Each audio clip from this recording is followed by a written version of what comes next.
liable to identify me by my voice at a later time when you feel like you need to take revenge. Can you hold that? Okay, just close your eyes.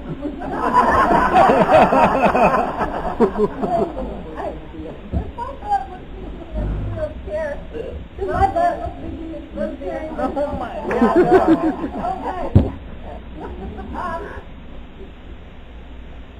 I decided that you're never too old to learn something stupid, right? Yeah. Well, I'll tell you something. I've learned from the best. I have 3 brothers other than this guy, but I think he has them beat up there too. But my brothers are pro in stupidity. Water. They taught me that it was okay to jump out of an airplane without a parachute. Now, love your brother. You can do that. You can jump out of an airplane without a parachute. You're on the ground. The only time you need a parachute is if you're going to do it more than once.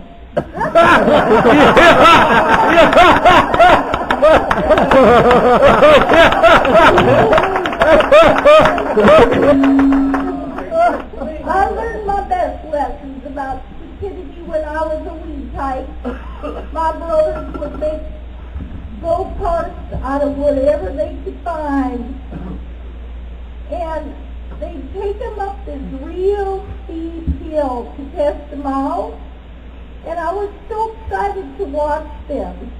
And then they were so sweet and so kind to offer to let me test drive their go-kart. They used me for their test dummy. I did not know that at the time. I was just thrilled to be able to ride in their go-kart. They get me up this big old hill, and they push me down, and I'd be running down, and my brother goes, "Oh, Gary, you know when you turn the wheel right, it goes left, and you turn the left, and it goes right. We got to work on that. Oh, we forgot a brake."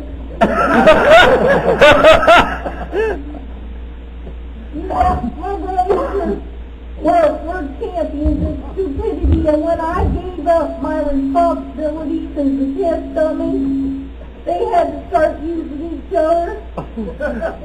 They haven't quit yet, neither boys. We're all talking about memories here. Well, my aunt and uncle took a memory improvement course. They thought it would help. You know, when things start getting rusty up here, you gotta do whatever you can do. So they went to a seminar, and they learned by association the things that we're familiar with.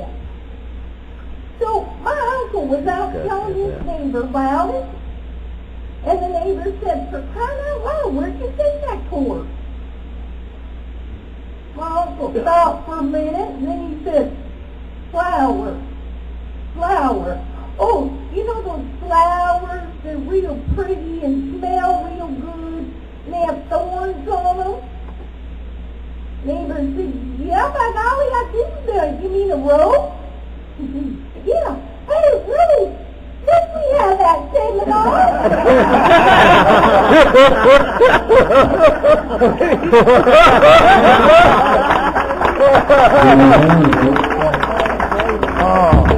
My Aunt Sally, she had a couple of big old dogs.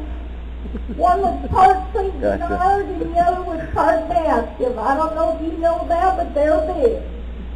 The other was a height 23 and a half. I said, "Well, 23 and a half, what's wrong with that?"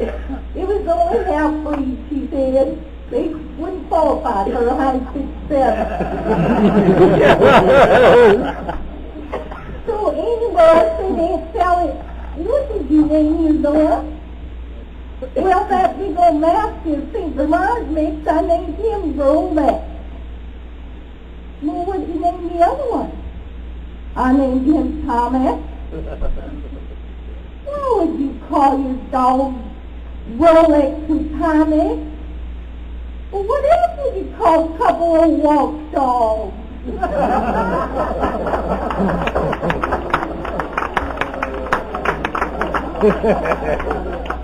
Anyway, it's always fun to take the kids to the zoo and do all kinds of stupid stuff, fun stuff.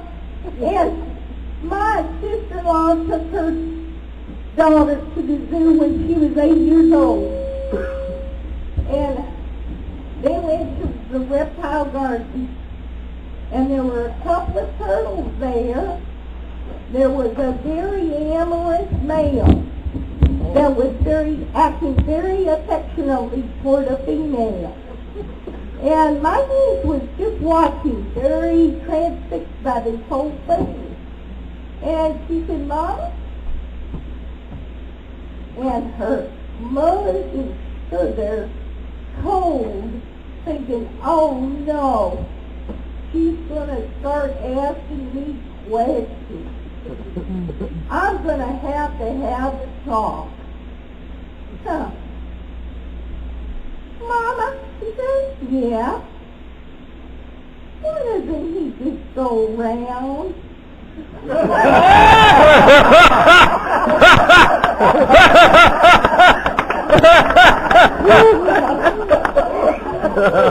I'm going to have a good time as you're leaving the zoo. Throw your hands up in the air and start screaming and hollering as you're headed towards the parking lot and say, they're loose! Watch the faces of the people coming in. They don't know whether to come in or turn around after their automobile. I was at HEB before Christmas, and there was a lady just sorting through all them frozen turkeys. She was not happy. She saw a meat stock, and she said, sir, don't these turkeys come any bigger? He said, no, ma'am, they're dead.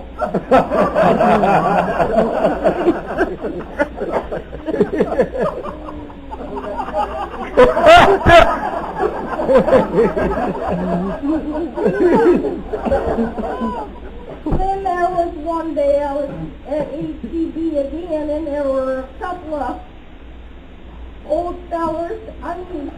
You know, fellers would be on the Wrinkle Ranch type fellers, you know. And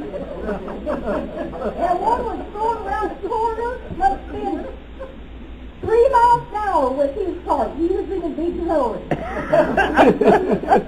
And he ran into another feller that was going the other direction. He said, what are you doing? And he said, I'm looking for my wife. He said, what's she look like? She's 5'7", blonde hair, blue eyes, big bosom, nice body. He said, what's your wife look like? He said, never mind, let's go look for you.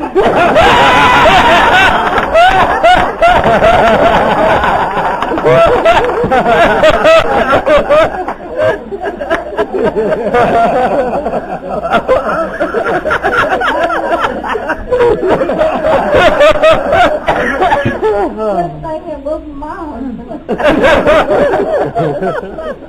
Anyway, my daddy owned a farm up there in Nebraska, and he was driving down the road one day, and he had his pickup truck with him. There was a little boy that was a neighbor, and he was always waving my daddy down. And he waved him down, and he said, Mr. Paul. And he pulled over and stopped. He said, yeah, Danny, what would you like? He said, well, your truck smells terrible. What's the deal? What do you got in that truck? Well, I got some manure in there. He said, what are you going to do with that manure? Well, I'm going to put it on my straw Danny said, oh, you should come and live with me. We put sugar and cream on all.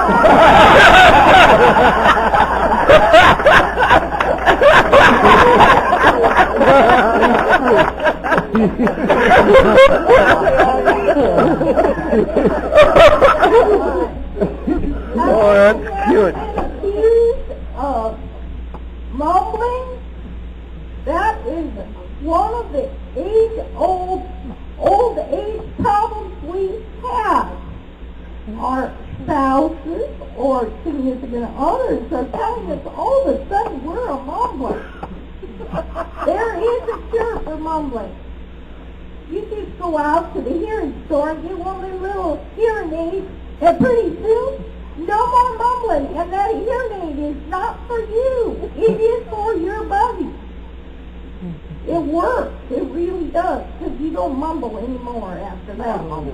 Speaking of hearing problems, I want to introduce to you my friend, my mentor, and my brother, Chopper Charlie.